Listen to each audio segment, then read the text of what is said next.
Chattin with Staxx, baby. We haven't probably seen a good flick like this since, what'd you say, Zero Casino, maybe? Yeah, Goodfellas. Goodfellas? Doing good. We're on set here filming, bringing you live in the Park Motel, rundown seedy section of Florida City. When I was doing promotional work for Street Smart all along up to that point, I've done other press and other podcasts. They kept on saying, we're going to talk about his role in the Irishman and then Street Smart, his role in the Irishman. I want to say, what role? I would walk around the corner and everybody would stuff dollar bills in my pocket. By the time I got home, I had $6-7 in my pocket. It was like big time. And I was a little kid, Italian mother, Italian father. Nobody spoke English in the family. A lot of fights because they used to make fun of me because I didn't speak English. Yeah. And just grew up tough Bronx boy. The first time I remember actually meeting him was, I guess, 1969, 1970. My father was in with Papa Doc Duvalier, and he was running boats. They called them junkets with gamblers to Haiti. Welcome to another episode of Chattin with Staxx. I'm your host, Bill Staxx, and today got Convict Inc. Robert Rosso. What's up, man? How you doing? What's up? How you doing? Nice to be here. I'm glad to be on the show. I appreciate it. Thank you. Yeah, thank you, man, for coming. I really appreciate it. You got a real interesting story. You spent 23 years behind bars. Yeah. And you've had a lot of experiences. You've been around a lot of people in lockup. And I know a little bit of your story, but I wanna know more. You know what I mean? Sure. And, so do you want to tell the people where you're from, and what sent you to prison? Okay. So I'm originally born and raised in San Pedro, California. It's Port of Los Angeles. If nobody knows exactly, if you watched the news last month, the shipping, all the shipping containers were clogged up. That's Pedro. It's the other side of Long Beach. Anyway, middle-class family, blue-collar family. Dad was in the labor's union, got into drugs early. I like to say that I was from the cocaine 80s because that's what people understand that. So my senior year and stuff, it's when I really started hitting the coke thing. Started dealing drugs. Didn't have to. I don't have a family story where anybody came from any kind of that I know of. Maybe the people didn't get caught. So started dealing drugs early. Got busted in Catalina Island in California right when I turned 19.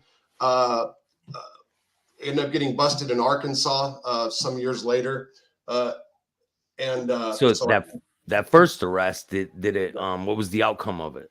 Cocaine. So I used to go to Catalina Island every couple weeks. I'd bring drugs to the island. I knew the mayor's son. He wouldn't care if I say that. Mayor's son, and I would bring stuff over there and end up getting knocked off over there. Small island. Don't bring drugs to an island where there's like 2,000 people. What was your punishment for that? So I got 4 years, a 4-year joint suspension at the time. So I had to do a year county jail, which ended up being 63 days total. And then they gave me 4 years probation. I then went to Arkansas. I caught a new case, and they ended up running those together. That was my second. So I had 2 drug convictions, serious drug convictions for cocaine at that time. And then in 1996/97, I got out of Chino in California, started what I didn't realize was a conspiracy, but was a federal conspiracy for 1 count of conspiracy to distribute methamphetamine, packages of drugs in the mail from California. That was my case. Oh, yeah. So you were getting it from California, shipped to you?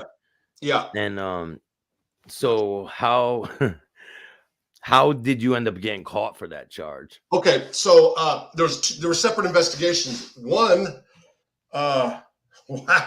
So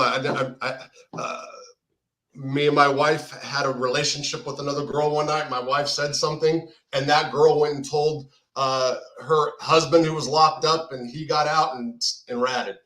Said that I was getting drugs in the mail. So these 2 girls, when I'm not there, I'm in the pool or whatever. My wife tells this girl that I'm getting drugs in the mail. That starts an investigation here. In California, they had an investigation because I had a bunch of girls that I grew up with mailing this stuff. My case didn't have a bunch of drug dealers. There was a bunch of people because I was paying people $500 or $1,000 to mail a package, and sometimes $500 to grab a package, depending. So it was a predominant. And well, it was let me more. Go ahead. Let me guess. Where did you meet these people They're that all- you're getting it from the mail? The people that you linked up with them, you met them in prison, right? No, childhood friends. Really? Childhood friends. No, like little kids, like grade school, junior high school. Yeah. Oh, so you know them from like. Yes, and these were the girls they were my first wife's friends. I went to Catholic school with some of them, high school with the others, and they were just most of them, and either just ended a relationship or they were doing like the 20-something single girls that had a couple kids or whatever, finding themselves again, or they needed money. That's what it comes down to. Because I'm kind of getting off track. But so anyway, I ended up getting busted for it was a meth charge, even though my case was predominantly weed, coke, then meth, but whatever. Hey, before you go on to that, what did the arrest look like when they came to bust you? Geez.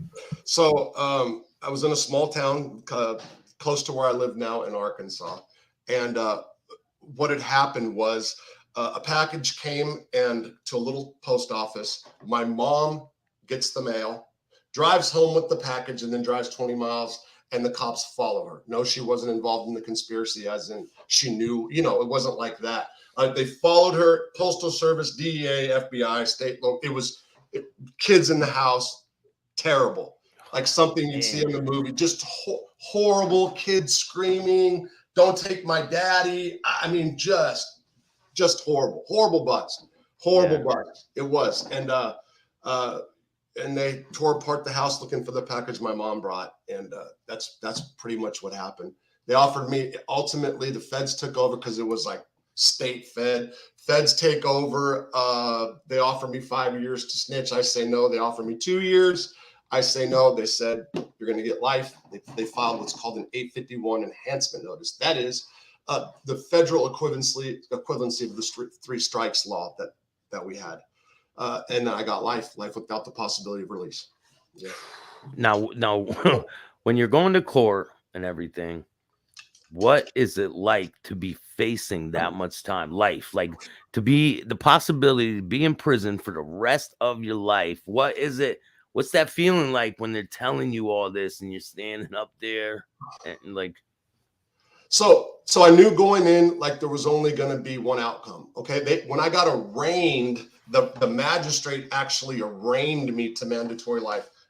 We can talk law all day. There's issues with that. So I knew from jump that I was either going to tell, which that wasn't on even part of the agenda, or I was going to get life. Like I never really, there was a moments when I'm like, wow, can I beat this in the middle of trial? Man, am I going to hang but I knew. And what was it like? So I was 27 years old.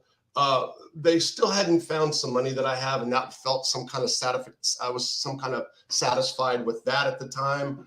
Arrogant, getting high in the jail, doing speed in the jail.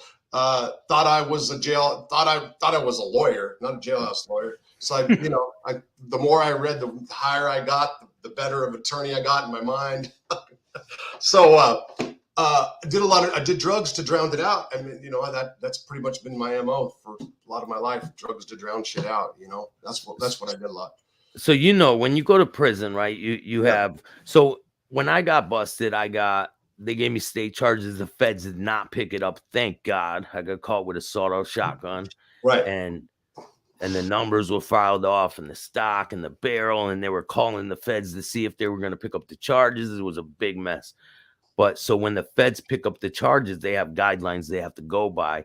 Yeah. And then, so where do they end up placing you? And another thing I want to ask you is, a lot of people say you would rather go to the feds than go to state prison. Ooh. Is that true? Man, depending on the state, but I would say no. So the feds probably back in the day were good. In the 80s and the 90s, when it was more club fed, even the pins that were violent and all that stuff, the food was better. The staff was different towards how they treated convicts versus staff back in the day. I would rather be in California prison system doing life than I would have been in the feds. conjugal visits, yes, they went through a thing where lifers couldn't get conjugal, then they could, then they couldn't, and all that. But TVs in your cells, way probably more respect and stuff. I don't know. I would definitely say that nowadays state would be better. Now, there's some states in the South that I wouldn't want to do. I don't think I'd want to do a life sentence in Arkansas. You know what I mean? I heard it's changed. Mississippi, Alabama, you know, so, and the guys from there know exactly what I'm talking about. I'm not putting down their state systems or nothing, so don't think that. You know what I'm saying? I wouldn't want to be there either. Yeah. So, but like you got to imagine, like maybe up north, like the Dakotas, or like I know some people that there's some guys that did time up in South Dakota that told me about it. It sounded pretty decent. So, you know, but all in all, prison sucks. So, yeah, it definitely does, man. So when you're out in California, what is it like to be in a prison where they're segregating people, whites and blacks and all that? Because it's a lot different from state prison, everywhere else in the country. Yeah. So are you asking me what it's like when I went to state prison out there? In California, yeah. Okay. So yeah. So in California, I mean, you're automatically basically placed in gangs. Even though you're with your hometown, your city, your car, they don't call them cars out there, do they? I forgot. It's been so long. In the feds, they call them cars. Yeah. In the state, they could just call them like cliques or something, right? Just your homies, your homeboys, you know. So you're automatically put there. Like there's not much of a choice, you know. I'd imagine if you're an older guy or something, in some cases, you know, especially when you're in your 20s, and you don't have a choice but to be put in that. So California, everybody has their prison face on.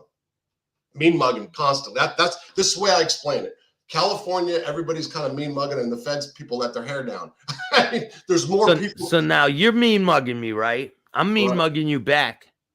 Yeah. What happens? What's the outcome? Well, what I'm saying, whoever looks away first. Is that no. What I really mean by that is like there's always a tension. You always have to be that guy. You always have to be convict. You always have to be, you know, ready to roll. You always have to be, you know, a wood, you know, just what there's no chance just to kind of like settle down and just be, you know, you have to have people, I was going to say image, but people then become that image in some cases. I know guys that I've seen a guy not long ago just did 8 years, man. You'd think like, you know, he was like still locked up and, you know, still plexing if you got too close to him. And yeah, some people are like that, man. It rubs off on them, and they stay with that kind of, you know, it sticks in them.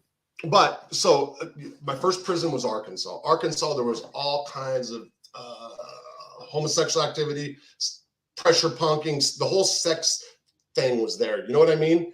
And it wasn't about people really backing each other up, especially in the beginning. So like the white dudes really don't, in a lot of cases, I should say, sticking together. Yeah, they let you fend for yourself to see what you're about. You know what I mean? So has there been any situations where they approached you with the bullshit? Oh, like, in Arkansas? Oh, yeah, absolutely. So can you explain the situation? Because I'm sure people want to hear this shit. Yeah. So I was in 11 barracks. I came in Cummins, and like 5 dudes approached me at one time, and I kind of like got away from them, meaning that I knew what they were coming up to, like press to like say, hey man, you know, would you gonna choose up one of these guys? Blah blah blah. So it was late that night, right before count time. Somebody came up on the bed. Another guy came down, try to like take my ass kind of thing, you know, not kind of. Yeah, and but like what? Do they grab you? Like, or like how did like literally, yeah. There was 4 whites in that unit at that time. And you had to fight. You had to fight, you know, and got fucked up pretty bad, to be honest. But nothing ever happened that way. But the thing about Arkansas is like that's condoned. That was that kind of behavior wasn't frowned upon. You know what I mean? A lot of weird. That's just weird to me, man. Being from where I'm from, you know, I don't never seen. Like there was some kind of homosexual activity that you can be witnessed every day. So even if it was guys like holding each other's hands or like arms around each other watching TV, it was a different world, right? Then I went to California, where it's, you know, everybody's it's like more, you know, it's like gang time, more serious. You know what I'm saying? Yeah. But Arkansas, So I was down. That was at Cummins. It got better after they realized that you're going to stick up for yourself. You know what I mean? It gets better. Then I went to end up going to Calico Rock, which is at that time it was kind of half a soft spot, you know. But it was a cool place to do time, you know. So when you first walk into the feds, Yeah. what is your mind frame? Is like, are you thinking, because you've already been to prison at this point, but the feds is something new for you, right? Yes. So what is your approach when you walk in? Are you like, I'm gonna fight right off the rip? I'm gonna make a name for myself. Did you have a plan? No. So I got sent to Leavenworth, and I didn't know I was going to Leavenworth until Leavenworth. Just the so name, man. know, People would shit if they said you're going to Leavenworth. And when you walk in, so I've said this before on my program and a couple others. When I came in with Big Mac. He's a pretty high-ranking AB from California / the feds, whatever. See one of the pictures you sent? No, but Bobby Ray Shields is in one of the pictures that I sent. I've talked about him on my show. Me and Bobby Ray are together in one of those pictures. And the group, not that one. Go ahead. Not that one. Not that one. There's one more. Is it or not? Those are the only ones you sent me, 3. Are you serious? Yeah. That sucks. So that one right there is Dirty White Boys. That's all. That's DWB's 2000. So where was that? This picture. That's Leavenworth. That's Leavenworth. So what was it like to be? So let me roll back. Yeah. So when I came in with Mac. Mac, like I said, high-ranking AB coming back for he had a dope case in Leavenworth in '95. I think there was a death involved in that case. But when I came in, so many guards came and approached that guy, and it was like he was on celebrity status. They were in awe of him. Some of them, like if he would have said like drop your knees and blow me, you know, it's like I think all of them would. Some of the people that's what people it's crazy. Out there don't understand that some of these people that in prison, some of them have a mystique to them that people follow them, and they're like, just like you said, they're attracted to them. Like a bunch of prison groupies. Guards and everything will be like a bunch of groupies. Yeah, groupies. Let me get your autograph type shit. And you're like, so why did I even bring that up? I bring that up because I came in with this and I see this and I'm like, first of all, who the fuck is that? You know, and because I didn't know, I heard them talking, but it's like, who the fuck is that? And then it's like you walk in and you feel the history of the place. You know, it's you can feel how old it is. You feel how confined you are, you know. It was like walking in a dusty dungeon, the smell and stuff like that. Did I have a plan? Did I think I was going to fight? No, I walked in actually during count time, and I've said this before. What ended up happening, to kind of get through there real quick, they process me in, they bring me in during count time for whatever reason. They bring me to a cell where my cellie is completely tweaked the fuck out. He is so spun to the hubs. He's making boom boxes out of little radios and cardboard, right? And he's got like paint, and he's got the whole completely tatted, face blasted, head blasted. Looked like, you know, some cartoon villain. And it's, so you walk in and that's your cellie. Yeah, yeah. And are you going into the cell block? Is it the cell blocks or is it galleys? It's blocked. So imagine a football field and then like put like a shoebox in the middle of the football field, a big shoebox. The cells would be in the shoebox area in the middle, and you look out like so. People are the toilets would be back to back. There's a pipe chase in the middle. You know what I mean? Yeah. The cell face that way. Yeah. So it's doors. It was doors. When I walked in, a cop brings me in. The cop's name was Happy. And he was an Arkansas Department of Corrections officer. And this dude made knives. And I didn't know that. I didn't know he was some kind of like half-ass whack job. So when we go to a vestibule, first day in, I'm just in now, I'm trying to see, like, get the feel, not paying attention to this guard. He did it for the shock value too. Whipped out a knife and like showed me his knife. But the way he did it. The cop did? Yeah. His name was Happy. He was notorious. Like he made knives on the street. That was his thing. Here's Leavenworth. Yeah. But imagine now. So I'm thinking about everybody inside there, like what's going to happen when the doors. Not what's going to happen, like something was going to pop up, but just meeting people and walking in, and it was this cop's like, "Do you like that?" It was. You like my knife? So weird. But anybody who was there that knows that cop, they're probably laughing right now. You know what I mean? Because that's how he was. So I went in there and I was, I do drugs, or especially then, and I asked him, where's it at? I was trying to get high, and ended up getting high that day on heroin, not methamphetamine. So right at the first day you got high when you went in. 15 minutes after the doors open. Wow. So did you have money? Did you have money to pay for this? Yes, I came in. I still had some assets, and I was one of these people that were really fortunate to have family and friends that took care of me. And that pretty much, honestly, that lasted the whole time I was in prison. I'm just going to put it out there. I mean, there was times when I here's what the cell block looks like, right? Okay, so that would be D block. That's how the original cell blocks were. Yes. So they've been changed. They've been totally changed up since then, but they're leaving D block, or they're supposed to, in its original state or close to, for historical purposes.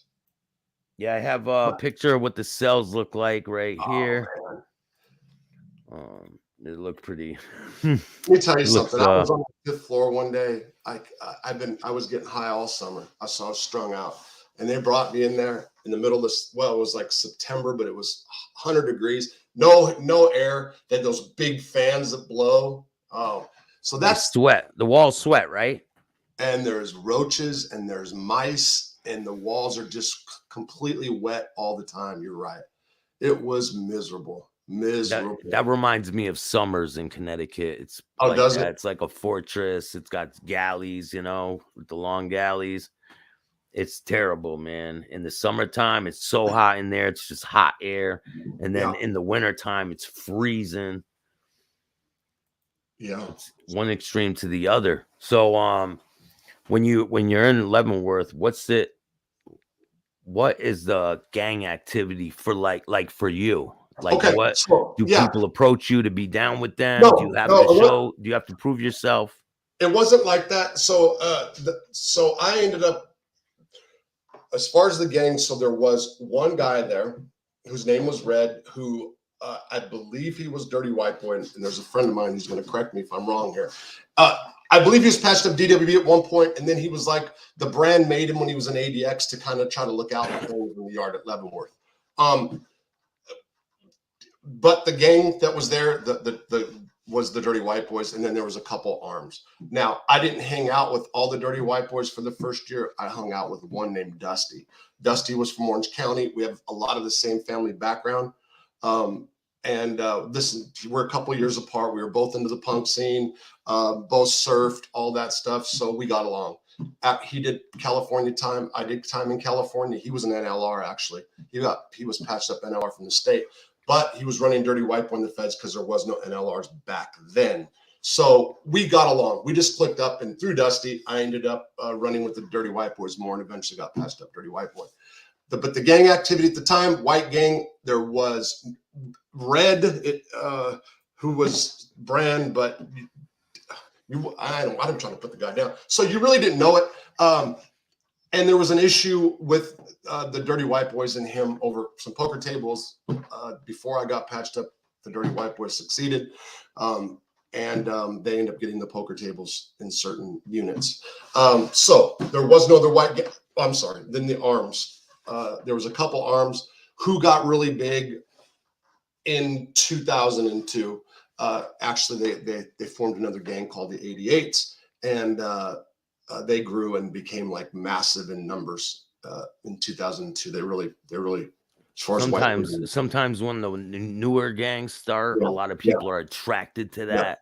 Sure. And they blow up. Like, they're so powerful. Sure. And it varies too from cell block to cell block. You'll have like this gang is like real big in that one, and then you go to the next gang cell block, and there's like one gang member from that one in there. It's crazy. I know the whole politics of prison is insane. So, to that point, to be honest, at Leavenworth, so the Dirty White Boys, we had numbers. So I came in 2001, really, but I was around in 2000. So that we had quite a bit of numbers, and the ARM only had a few, and that like A2 was their block for sure. You know what I mean? Like we didn't have no card table over there, nothing. And they were a lot smaller. But so what? Going to your point, as far as the different blocks have different politics. Yeah, you're right. You're right. And it just depends on the prison. So what did you have to do to get your patch for the So yeah. How'd I get patched up? So there was the shot caller at that time, whose name was, I'll just say Gator, from Florida, was a fisherman who kind of got suckered into going to pick up some weed one night to to run in the boat and going out there, and was set up. He was a guy who was like read a lot, really well read. Crossword puzzle, Wall Street Journal. Like he was really into learning and stuff like that. Information. Shot caller. We got along because I had a paper and I was in the hole with him, and we started talking. And he knew I was around Dusty a lot, so he started pulling me. Hey, Rob, come on, this is what we need some leaders too. I think one day you can have that. You have a head on your shoulders. Blah blah. That's what happened. I said no. I said no. When I finally agreed was, I got denied for my 2255. For anybody that doesn't know, let's for all sake of argument, there's two appeals in the feds, really. There's your direct appeal, and then you get a second shot at it, which is a 2255. Now, there's more, and it's way more complex than that, but for all intents and purposes, let's just say it was a second appeal, and I lost, and that's when I felt like I really had a life sentence. Prior to that, I thought I was going to get out. In my head, I was going to get out. But when I got hit, I knew I was all in. That night, when I got that information, I was in the hole with all the Dirty White Boys. And we were. Why were you in the hole at the time? That was, I think, a fight. I'm pretty sure it was. I'm trying to think. I think it was a fight. Was a fight I got into. I stayed in the hole at Leavenworth. So okay, so that was the summer of 2000. So I can kind of try to remember back.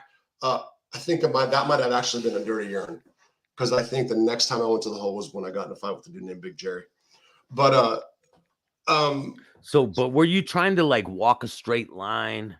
Me? Until you get your until you go to the board, No. Trying to avoid the bullshit. No. You know what I mean? No. So what I thought was going to happen, what I pictured my life looking like in prison when I was in county jail, because I was in a county jail, not a federal holding center. Okay. This is in Arkansas, Sebastian County Detention Center. What I pictured was me being in the library, constantly writing briefs, battling the courts like this jailhouse lawyer guy. And that almost happened. The day after I got high, I literally was going to meet a guy that was a really good jailhouse lawyer that was going to teach me the ropes, wanted to. And there was the fork in the road where if I went to the right, I can get high. And if I went to the left, I can go to the library. And I went right. That really happened. Bro, that's a crazy analogy, bro. Yeah. I never heard no one break it down like that. That's exactly what happened. That's exactly what happened. And it took me a long time to start in the road. Yeah, I just took the shortcut. Yeah, man. So I didn't look back. I started doing my own stuff. Learning. I taught myself. At some point, I started really getting down with the law. So I want to, before we keep moving on, I want to tell people something real quick. If you get caught mailing packages, you can get 23 years in prison, just like he did. So I'm just trying to warn people, man, that it's not a game, right? No. So if you're talking about the mail for the feds, so the state can actually pick it up on different things, but if you have one prior drug offense, your mandatory minimum is 15 years. One prior drug offense, one prior serious drug offense. They changed the definition recently, but 15-year mandatory minimum unless you're going to cooperate. If you have two it's now a 25-year mandatory minimum. There is no more mandatory life without the parole. The sentence that I had, there is no more, but you can still get life based on the weight. And your previous convictions, right? Yeah, criminal history.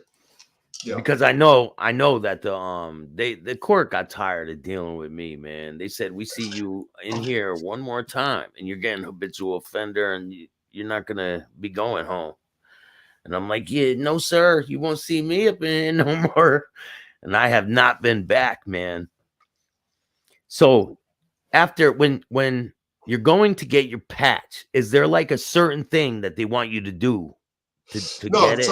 So in my case, because I was in the hole, so what happened the night that I was talking about, everybody was drunk, and Kenny's like, Rob, what are you trying to do with your time? So it sounds corny, it sounds goofy, it sounds like bitches or whatever you want to say. I fucking agreed to get tipped up when I was shit-faced drunk on a dude that was saying, what are you trying to do with your time, cracker? And the tier was full of dirty white boys and affiliates and bloods from California. So I knew all these bloods from California, Zulu, Monster, they were all here and they were cracking up. You know, they were cracking up at us, you know. We were fucked up drunk. We'd been drinking all day. So yes, I agreed. And the next day, I'm going to tell you something. I looked at my cellie, Dusty, because I looked at Dusty when Kenny was like, tell us now, Rob, what are you trying to do? You with us or you against us? Pulling all that shit. You know what I mean? Yeah. And I looked at Dusty. He's like, Rob, you got to do what you got to do. You know, he was like kind of laughing. Next day I woke up and I looked at him and I said, really? Did I just really say that? So anyway, went to the rec cage. A couple of them fucking slapped me around. Not slap, but, you know, play, fight, whatever. But I knew I was next up. I was next up for something that was supposed to, you know, the big thing that was going to happen or whatever. That's what it was. And that really, it didn't even really come up that way until Lewisburg, like a year later, year and a half later or whatever. I did other stuff, but it wasn't related just to you have to do this because this is what you're supposed to do. That wasn't. When an issue came up, I said I'll do it and I'll do it by myself. You know, that's what happened. So, yeah. Yeah, I've done some pretty grimy shit in prison to, you know, the dumping water in people's TVs and shit. Oh yeah, all that. You mix salt water and you mix salt in the water and then you pour it in any electronics. It'll fry the electronics right when they turn it on. And there was a bunch of things like that we used to do to people. Some people used to get their heads smashed with the TV. Oh, for sure. It all depended on what you TV, man. That's like, if you're trying to stay out of trouble in prison, hear me, people. If you're trying to stay out of trouble in prison, stay away from TVs. Just stay out of the TV room. Really. I mean, that's because, I mean, so much shit goes on. And then you're just watching something. Maybe you're by yourself. And then someone even the chairs, man. The chairs. You get in a fight over the chair, man. Yo, you got my chair. That's the state's chair. Blah, blah, blah. And then the fight starts, you know. Yeah. Yes. So when you were in there, have you dealt with the guards fucking with you? And what kind of corruption did you see in the guards aspect of your sentence in Leavenworth? Wow. Well, in Leavenworth, it was well, you're saying as far as corruption. So, I mean, you know, they'd roll sort teams that they shouldn't and do some foul stuff to people. Like, I know there's guys that were four-pointed that claim that they got flashlights stuck up their asses and stuff like that, and the guards were going to back them up. Of course, you always got guards that somebody can turn, you know, at the right time for the right reasons. Maybe somebody's hit financially, you know, their bills messed up. I know several times where females have come running to people. I don't know what I'm going to do. I had a boyfriend and he ran off and screwed my credit card up and I've got a kid and blah, blah, blah. Well, I can help you. Just bring tobacco. You know? I mean, bring a cell phone. You get fucking $1,000 for a phone. So I would say, so Leavenworth, as far as like a club of people that were really like bad and dangerous as far as the guard, it would probably have to be Lewisburg. Lewisburg, I don't, you know, every prison you hear about the cowboys in Florence and, you know, these California had these cops that did this. So I'm sure it's like that. They're the real gangsters. Everybody, you know, you can put a patch on, you can have an organized crime family. The real gangsters, people that work for the federal government in positions of power, like because prison they have guards. unlimited funds, they have unlimited Absolutely. resources. They got You can't- jackets. You can't they beat got- them, man. You can't beat them. You can't. Lewisburg was really tough, and man, I look back on it because I remember some black dudes that I know used to say, "Man, these cops are all racist." And being white in prison, I used to hear that so much. You got desensitized, so I'd stop believing it. But they are looking back, man.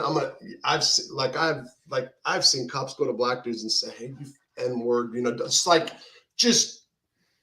I've now realized like how bad in some situations it really was. Yeah. And I will say this, I'm going to throw this out there real quick. So I was at Butner too. Butner has a lot of black officers. Butner had a lot of really good officers, good people. There were some black guards that were pretty cliquish that didn't like Whitey. You know what I mean? So that works both ways. It does, you know. So now this is a unique question I got to ask you, man. Okay. Sure. Have you, because I got a lot of white friends who dabble in gangs and all that type of stuff. Have you seen any white dudes going into prison who were dealing with the gangs, and what type of situation was the outcome? Wait, no, I don't understand the question. You mean, go ahead. Like, say a white dude's in a gang. Mm-hmm. White dude goes to prison and he's representing this gang, and they're like, "Nah, you're not going to do that here." Anything like that? No, but like are you talking about like white guys that have been in like multicultural gangs, like on the street? Okay, so prior to, there were some guys, but just some guys that like went to Terre Haute and stuff, that they really weren't doing too much gang stuff in prison. You know what? So they really weren't, they weren't trying to run nothing, but they were in gangs from the street and stuff like that, you know? Yeah. So when I first came to prison in the feds, if you were white and you were trying to run black from, let's just say, the Midwest all the way to the West Coast, you had a problem. Like, if you were trying to be a Crip or a Blood and you were white. I remember going to Lewisburg, and there was a white kid from Maine who was rapping, and it was like shocking. It was like nobody killed this guy yet, for real. And I'm saying that there was one white guy I knew, TB, who was GD. He's white, but he's from the hood, and he ran, and that's who he is, you know. And one other guy was up in B Upper one time that was a white guy that grew up in the hood, you know what I mean? Acted black and and he got away with it, but a lot of other times it just didn't happen, man. I said this before on my show and got like, bam, you know.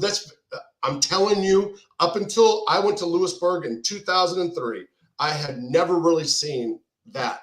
Now, having said that, our culture, because of the hip hop culture starting back in the day, whites, 35 and under, I'm throwing the number out there, will not be so prejudiced, racist, and can identify with the black culture easily because they grew up on those kind of videos and stuff. That's not good, bad, and I'm just making a statement the way I see it, you know. And I do believe that if you really want to go down that road, and I'm going too far off, I believe that the hip hop culture caused the explosion of gang activity all over, white gangs, black gangs. And I'm not saying because of me. I was in a gang, the Dirty White Boys. Started off as a softball team, became a white prison gang in the feds, blah, blah, blah. But there's so many freaking gangs now, white gangs, and the white guys in the gangs wouldn't act like, I would say, white back in the day. You know what I mean? Yeah. And that's not a good thing or a bad thing. It's just, it is. It's kind of like gangsters, like they're gangsters, like they're a bunch of white gangsters, but they're talking a certain type of way, and they're carrying themselves a certain type of way. Sack, those dudes actually were white bloods out of Salt Lake City, and they became this big white supremacy gang in the feds. They evolved, whatever. I'm just saying, but they came from that culture, you know, that yo MTV rap culture. I'm just saying. Yo, Billy Bruce asked him about Pino and Billy Bruce selling Lewisburg. Billy Bruce. Okay, so He wants to be thrown in there. Billy Bruce was my cellie for a long time. Shout out to Billy, man. Billy was actually with me. If you want to say like, you know, my highlight in prison, like the best times of my prison career, you know, Billy watched me go through that. He saw that like one of the biggest stores in the joint, the amounts of money, ticket gambling, and then of course the drugs. And I started going. Oh, so did you had the store? Oh, huge. So what type of shit did you deal with having the store, man? People not paying you. What would happen? Oh, you got to be, well, so there's two ways of doing it. You can be that guy that goes after him, that, you know, takes it personal, or you can just look at it like, okay, you know, you let a person go so far, you know, you can handle it without violence. Now, that's not saying actually at Lewisburg, I only had one real serious issue where it was like, it could have been like ugly, you know, like me and this kid, he just came to prison. He had 40 years. He's from Baltimore. And even though his homeboys didn't like him because he was black, because of the situation, it was going to be bad, you know, and actually one of his Baltimore homeboys stepped in and actually took care of the whole thing. But it was, said his name was Nate, called himself Theory. Is that what Billy just said? That's what it was. Mm-hmm. Yeah, that's right. That's right. Yeah. Okay. So anyway, so Billy was there and he saw that. He's talking about Pinot. So I started going to the hole for whatever. I got drunk. Somebody told on me for drinking, actually called the hotline because they owed me a bunch of money. Yeah, they have hotline. You can call the lieutenant's office. Yeah, so you know the deck of cards, they have the deck with all the missing people and unsolved crimes. They have it in Connecticut. They have the deck of cards.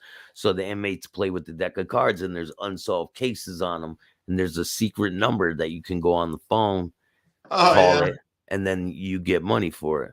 So that's pretty much what they did to you, right? Well, yeah. So in Terre Haute, they have like Crime Stoppers. Like, you know, here's a number, call, like hotline right there. For alcohol, though, for drinking? So like, what happened was I ran a freeze out. Freeze out's basically gambling on credit until you hit the number. So we agree on a $500 freeze out. You pay me if you get to $5, or, you know, everybody in the block owed me. It's like there's game everybody bet on blew up. I forgot what it was now, but too many people owed me too much money. And I actually knew when it happened that it was probably going to cause me some problems, because it's just, then people start feeling like, they just start getting mad about it. And then race will come into it. They get mad at you and they owe you money, right? But they all look around and they're all in debt. You know what I'm saying? So they're like, fuck it, we all don't pay them. It's better just to knock them off, you know? So somebody, and I'm pretty sure I knew who it was, but this one dude, he kept making excuses up and he was just biding time. Billy Bruce, it was Gary I'm talking about from Philly. So somebody called. When I went down there, they said, you got called on. Somebody wants you out of that block. So anyway, I go to the hole, a dude named Pinot, boss of the New Jersey family. Billy knows the name. Pinot actually ends up in my cell. I had the best cell on the best tier and the best unit in the prison, for real. Billy can tell you that. Just the view, everything about that cell. I had it hooked up. Pinot basically wouldn't move. First, he said he was going to, then he just kept spinning me. Then this is a 70-year-old Sicilian guy. Wait, what do you mean he wouldn't move? What he basically was stalling. Like, he wouldn't just leave. You know, like I said, I gave him a week, 2 weeks, 3 weeks, and he wasn't trying to leave is what it came down to. You mean pack his stuff and get the hell out of there? No, I want him to move to a different cell. Find someplace else to go. No, he's an old guy. Oh, just so you can have the cell with somebody that you're compatible with. It was my cell. Like, we played that whole my cell thing. You know what I mean? Yeah. So it was, and so this is an old, and he's like the boss of a New Jersey family that I didn't really know anything about, but I had like Jimmy Ida, you know, a bunch of mob dudes came to me that liked him and said, hey, you know, he'll do it. He'll do the right thing. Just, you know, give him time. He's never been to prison. He's 70 and he'd never been locked up. So he kept stalling. And then him and Billy got into it. Billy wanted him out. The guy talked a bunch of shit, and there ended up being a fight over that, actually, with Jimmy Ida and a dude named Benny Giartano over that whole Pinot incident. Yeah, there was. So I'm going to show you a picture of someone. Sure. and tell me. Let me see if I can get it.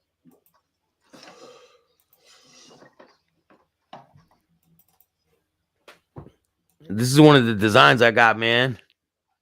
Okay. Organized crime. It's Oh, the nice. White House, man. Yeah, that's it. Greg DePalma. Wow. So, Oh, Greg. let's talk about Greg DePalma. Sure. What was it like when you met Greg DePalma? And what Larger was the than whole life guy. Larger than life. You know, and Yeah. just, I mean, so this is a guy who mobbed up Captain Gambino's, but loved the fact that he was a part of that life and liked the other life, which he had was all the celebrities. So you hear about all these old time Sinatra, Dean Martin, all these old timers, Joe Namath, they had connections to the mob.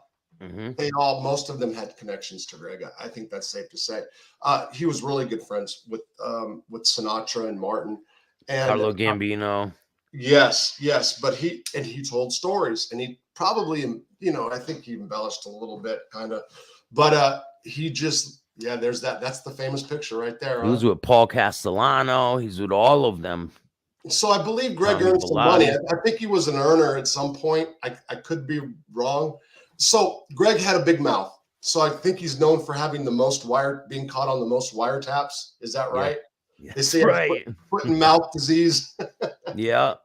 So, and right. I can see why. So when I knew him, he was dying of heart issues, and you know, he was washed up. He's in his late 70s, and he was tired. He just chased cigarettes all day. You know, that was his thing, smoking cigarettes. You know, that's basically what he did. But I was with him all the time. You know. Did he tell you any stories? Sure. So, you know, nothing. I mean, everything but nothing. You know what I mean? It's like, so I was in the room often with all those guys. And when I mean all those guys, like Matty the Horse, who you can't understand, or you couldn't, I don't even, like, people couldn't understand what Matty was saying. And when they go, you know who Matty was? Because he had a thick Italian accent, right? But you could, but he was like, but he was older. He had that big accent, but I'm telling you, Staxx, like everybody, like I would say, what did he say? And they're like, I don't know. And they were, yes. So, oh man. So Matty, the thing that happened with Matty that stands out the most is he was on the 5th floor. They put him up on the 5th floor and people go to die. He was not dying. I don't know why they put him up there. I can't remember. He was starting to fall a lot. And one day he fell down in the room and he was gushing blood, and he had like a visit the next day. And the nurses weren't there, so I had to fix him up. And then one of the nurses came along. I tried to get her to get gauze. She literally ripped the sheet off the bed and strapped it on this guy's, and he was fine with it. You know, he was walking around the hospital with his walker. Big ass sheet around his head. Yeah, he didn't care. That sounds hilarious, so man. But he was cool. But DePalma, I'm trying to think of the golf stuff. So there was golf. He was involved in a bunch of golf matches. He talked about that theater, the Westminster. What was it? Westchester. The Westminster. What, It's what was it? Yeah. Damn, I just said it the other day. It was a golfing thing. That was the theater that they had where everybody came and performed and stuff. You know, and they've robbed a lot of money out of that. He used to talk about how they'd scam, like how they were doing, but they ended up catching a crime over that case. You know, they ran that theater into the ground. Shout out to Calandra, Jimmy. Right. He was locked up with Matty Madonna. He used to be around him quite a bit. Matty McDonald? Matthew Madonna. Oh, okay. Oh, yeah. Okay. So, was there any other mobsters that you were around? Oh man, so tons, right? The one that was the closest with was Carmen Percival. Yeah, Carmen was like a dad to me. No bull like that. Like, so I know about his reputation. I know who he was. Bitter. So there was times that were tough being around Carmine. Hard-headed, older, you know, and imagine being locked up with your dad. That's what it started feeling like after a while. And, you know, so we had our disagreements, but that's when I got sober, actually. You know, I started being sober during that time when I met him. Because you're hanging around him, and you don't want to do drugs because he's around. Is that the reason? Yes. So here's Carmen Percival in his later years. Wow, I wonder who. So, who was next to him in that picture? Do you know? Probably you. No, I don't know, man. Because that's like around the time I was with him. That's why I'm looking. Yeah. That's like, wow. So I never went and took a picture with them. I didn't really I didn't do like a whole bunch of photos, but him and Bernie were going to go do one for me, like specifically to help me, you know? That was a kid named Derek Slusher. That's Tara Hutt. Yeah. That was my wife. Yeah. My pen pal. Yeah. Yeah. So these dudes look pretty serious, man. They look like they don't play games. If you okay, so I'm going to tell you. I'm going to tell you about So it's funny. So the one that's in the corner on the right, if you look in the right corner, looks Mexican. Rob Hutzel. He got like somebody black punked him out, and there was other issues, and he almost got killed by us. You know, there was a vote to whatever, and he got caned. Somebody hit him with the cane and like broke his eye and stuff in here. So he got X'd out. The one next to him bending down, that's Randy Shreve, Lion Randy. Funny. Great tattoo artist. Let me tell you something about Randy. I mean, a beast as far as a tattoo artist. Every tattoo he did, there's a penis in it. Oh, he hides them. He hides them. Every tattooed you, there's a dick in it for sure. That was his MO. I've done that, my friend. I've done that. So I heard he went bad. I don't know if he testified. I don't know what happened, but I got a call from somebody. I'm not going to say, but Westchester Theater, Jason said. Westchester. Yeah, there it is. I saw it. Thank you. Yeah. Nick says Greg DePalma liked his oxy. He did for sure. And you know what? So let me give you an example. I don't mind putting that out there about Greg because Greg didn't hide that at the hospital. Maybe he hid it from a few of the other mob guys, but not really. You know, maybe let's say sound a few, but it's not something that was kept secret. You know, if it was just me, like I would have never said that. You know what I mean? Yeah. So because people have said stuff to me about that before. That's why. But yeah, he liked oxys. He liked morphine, and he knew the difference. Morphine's a body high, and oxy's a head high. He knew the difference. I just turned to Russo's extreme interesting. Thank you, man. I appreciate it all across. So Carmen Percival, man, was he like a stern guy, or was he like fair? And did he have any problems in there when he was there? No. I will say this. So I've only heard one time. So a lot of guys that are in positions of power that get older, no matter where they're at, you'll hear stuff about them. You know, either they feel like you ask them, they look back on their life. Was this worth it? Are you glad you're a part of this? You know, some of them have regrets. Carmine, of course, would never have any regrets like that. I can honestly tell you, and I was going to say get extorted, or maybe not necessarily extorted, but like, hey, they'll do favors for you to keep you here. You know what I mean? That happened a lot. Not Carmine Percival. Not Carmine Percival. Yeah, he died of a freaking leg infection, man. Or something. It's crazy. That dude, he just, I don't know, man. I wouldn't be able to spend that much time in prison myself. Like, and what do you think about people calling him a rat, man? Wow. So I talked in depth about this with somebody who was there with me. And I'm just going to say his name is Stevie, and freaking Stevie won't call me. I don't know why. I don't know what he's doing. But anyway, because I really wanted him to be on with some Carmine stuff with me. Look, I never ever bro. got anything. I appreciate that. Thank you so much for that. I'm sorry for interrupting you, man. No, it's cool. I would never.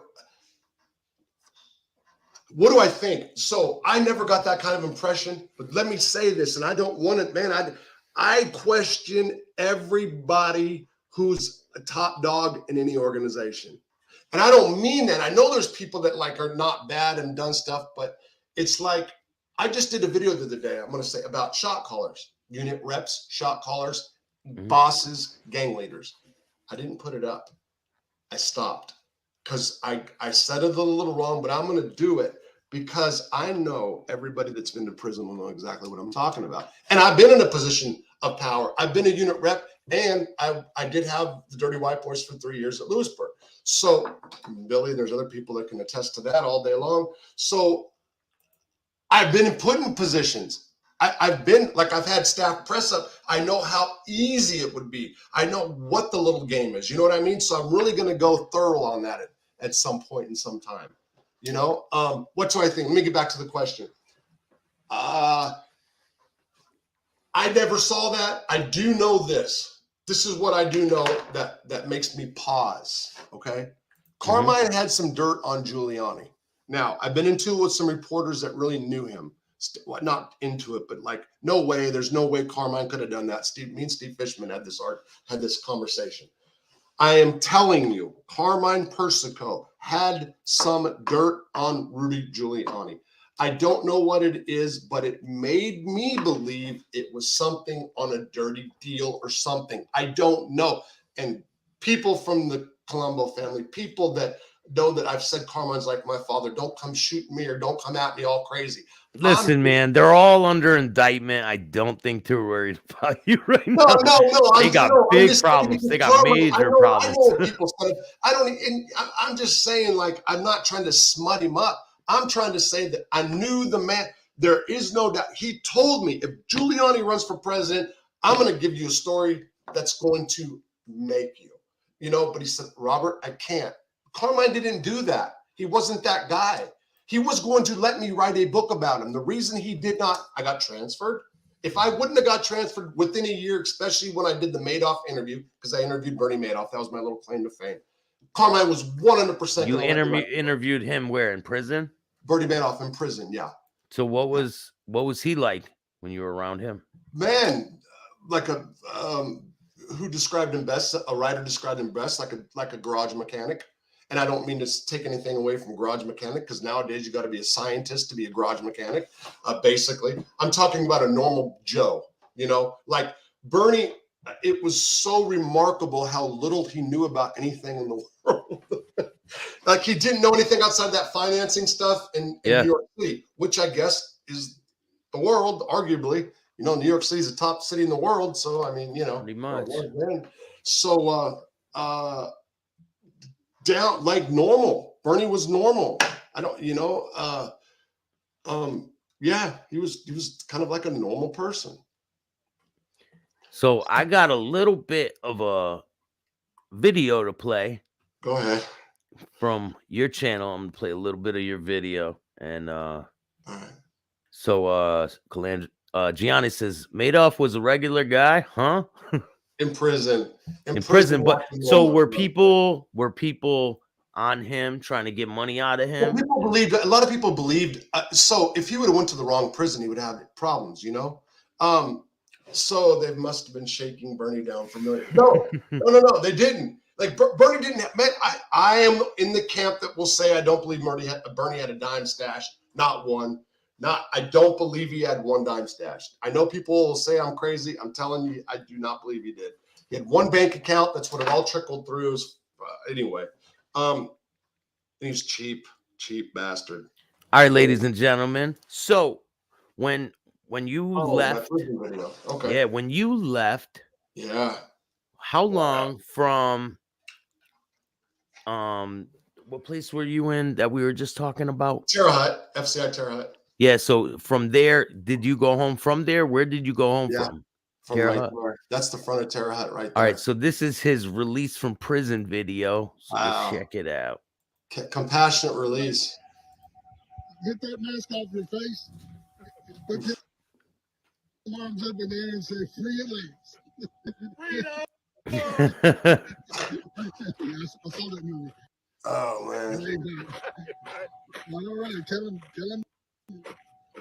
Just tell him, just tell him what you feel. Yeah. I honestly don't know. Okay. I'm overwhelmed. My brain is just fried. I don't even know. Yeah. That's pretty nuts, man, to have a video. I never you know, I've been released from prison a bunch of different times. I never had a video of it, but Yeah. you spent a long time there, man, and it's All right. Yeah, that was something, man. So the guy, my wife used to come visit me. She's from Spain, so she started coming over every 6 months if she could. But she met a couple that was a Christian couple that owned a taxi cab business in Terre Haute, and he's the one that came pick me up. Was the husband because I just got spit out. yeah, just like they call you up and just like, hey, you're leaving, right? I filed the compassionate release. In the beginning, I thought I would get it. Then I had my doubts because of where I'm at, the Western District of Arkansas, real conservative area. And to this day, I don't think anybody else has been let out. It was really a fluke. And when it happened, I didn't expect it. I wasn't even thinking about it. And they told me the night before that the judge that I had won, but they didn't know what I won. They said that the judge had granted you a sentence reduction to 25 years. Now I just couldn't get that all processed, but I knew that I'd won, but I couldn't figure out what, you know what I mean? And I got dizzy. I had to sit down. I had to hold the desk and sit down. You know, I did when her name was Miss Hall. She told me, and then another one named Miss Boo, 2 females, and her name was Miss Boo. I'm not calling her Boo. And they told me that, and then the next day in the morning, Miss Hall came to work early, and they found out that I was being released that day. So I had to get a ride. You know what I mean? So Marta had called that guy, and right when I'm leaving the unit, just 2 kids and I call them kids because they're in their 20s. Usually anybody under 32, I call kid. It's just a habit. Ran up to another guy and socked him in the face. And that was at 10:30, got locked down until 3:30. So when you were leaving, was everyone cheering? Yeah. Oh yeah, a lot of my friends, yeah. Or did you keep it on the low? Because I used to not tell people when I was going to leave because, you know, people try to fuck up your release and all this. So I try to avoid all that, man. So mine was front and center in the unit because of the way they did it, you know, because it was totally unexpected. Plus, right then, there was nobody else doing law work. So I'm basically doing everybody's law work too. So you got the guys that are like, oh shit. You know, you got those guys that are like, oh, what am I going to do now? And then you got the guys that are like, you're really going to leave, you know, and then you got the other ones that you're leaving behind that have life as like you do. You know, there's guys that didn't get in trouble the whole time and they're still in there right now. Bro. And I got out and I got 25 shots, a lot of trouble, you know? Yeah. So it's there's been some moments when I've almost felt guilty, man. I ain't gonna lie. There has been. It's weird. Yeah, but no, man, that's their story. You got your story, I got their story, and they I hear you. They put themselves in them positions, so you're not liable for what they're there for. He said, ask him about the safe in the wall. So we dug a safe. There was a brick in the center block wall. Yeah, and I had the brick I used to keep. So I was clean for a while at Lewisburg. Then I started shooting dope again. And we used to keep stamps, a lot of stamps in the wall and stuff like that. And then another dude, I'm not going to put his last name out there, but fuck whatever. His name's Chris. He probably ended up telling on it. And I got locked up over it. Madoff, he would love, and the more beg, the more hit them, the more they all rich. I was reading the Ireland guy. Madoff only robbed greedy bastards. He would leave investors hanging. The more there's some truth to that. Real quick on that, Bernie would claim that he did not go approach people to go get their money. They were coming to him. He was trying. His story was he was trying to tell them to go away. I forgot to put. That's something I should have put in my videos about him, but that's true. He said that, and they never had, if they had over 5 million, I wouldn't touch nothing under 5 million. That's what he said.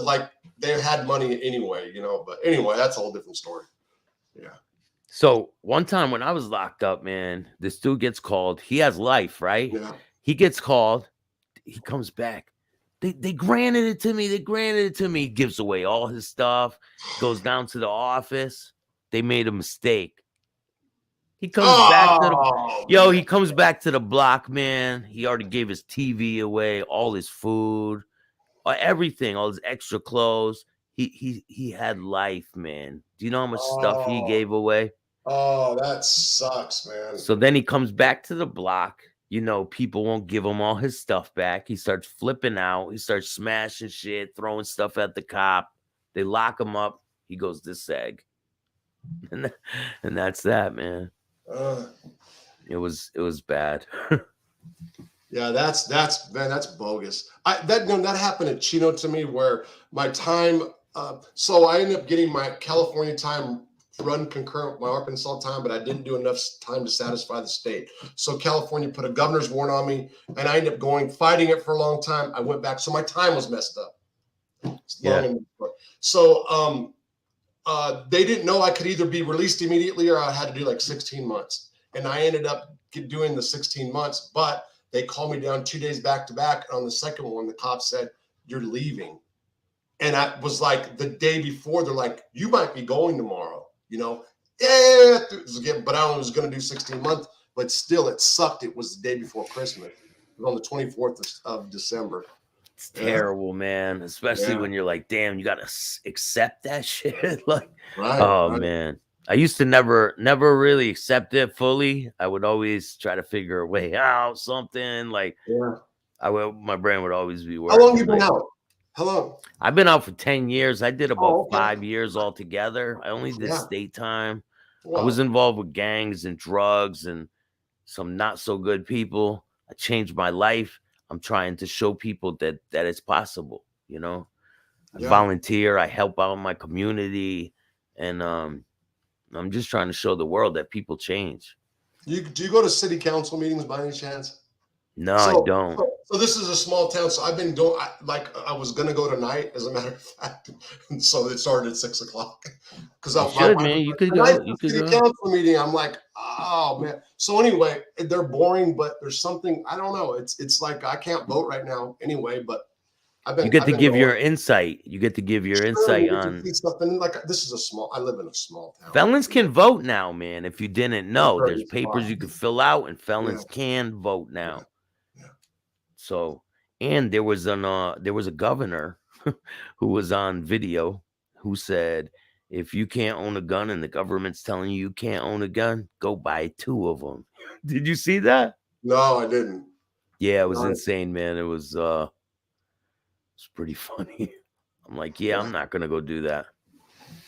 Eventually, you know, maybe I'll get a pardon one of these days, and then I'll be able to own a firearm the right way, right? Yeah, sure.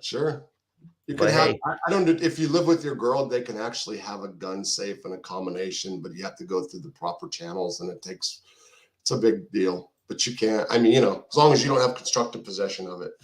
not if the girl already has the weapon when you get with her. Well, yeah. So I live in the country, went through that whole thing because my first it was a family I lived with, then it was, you know, we're out here. There's like things that can eat you here where I'm at, like for real, like, you know, like there's pigs that root up my backyard with tusks. And them pigs are dangerous, man. So somebody's got to do something, you know. But yeah, I would definitely want to have you on again, man. You got a lot of great stuff, a lot of intricate. Your story has a lot of twists and turns, man. Yeah, I want to peel it back, you know. Yeah. So yeah, I'll come back and we'll kick. I'm actually. I swear I'm late on doing a video. I was going to do one before. We were trying to get this when my wife was doing this and I was whatever. And I'm going to do a video now. And I'm thinking, you know what? Maybe I'll just go shoot that thing live tonight. But I think I'll just wait. Tomorrow I'm going to start doing live. Hey, man. Just do it, man. People are going to like it. They're going to continue to watch your show. It's going to build and build. And you're doing great, man. I can't believe that how good my channel's been. I'm really fortunate, even though I got to stop attacking trolls. Anyway, because I made a bunch of people get in the bathroom, man. I kicked a bunch of people out of here. But hey, that's what happens when people disrespect. They go in the bathroom. So go in the bathroom. So on the Bronx Tale when he's like, he's looking at me fucked up. Put him in the bathroom. Yeah, I remember. Yeah, I put them all in the bathroom. Okay, that's good. Anyway, so tomorrow is March the 1st, is it not? Yeah, and I got a tattoo to do tomorrow, man. Do you? Yes, sir. Matter of fact, I'm tattooing an ex-cop who ended up turning to a life of crime. And now I'm gonna tattoo an ex-cop. Okay. Okay. So that's cool. Yeah. So Yeah. I mean, law enforcement. I mean, I'm cool with the cop here. You know what I mean? So I don't. That's if you're not involved in crime and stuff, you know, you kind of have to appreciate them for what they do as far as the community. You know what I mean? This dude wants me to ask about Tommy Reynolds. Tommy Reynolds is coming, so I'm gonna. I've got Tommy Karate and Tommy Reynolds. There will be things on my show about him coming soon. There is a reason why I can't say no more on both the cases. I'm waiting for phone calls. That's about the best I can say. But I've definitely got stuff in the works for Reynolds and Tommy Karate. Yeah, both of them. So Both stay different. tuned. Yeah, appreciate it. And for all you haters out there, eat your heart out. All right, bro. Make sure you hit the like, subscribe, notification bell so you can All right, get my sir. videos every time they got. Thank you so much for joining me, man. And I can't No wait problem. to have you on again. It's going to be a great time. Thanks, Thank bro. you, Take care. everyone. Hit the like, subscribe, and I'll see you soon.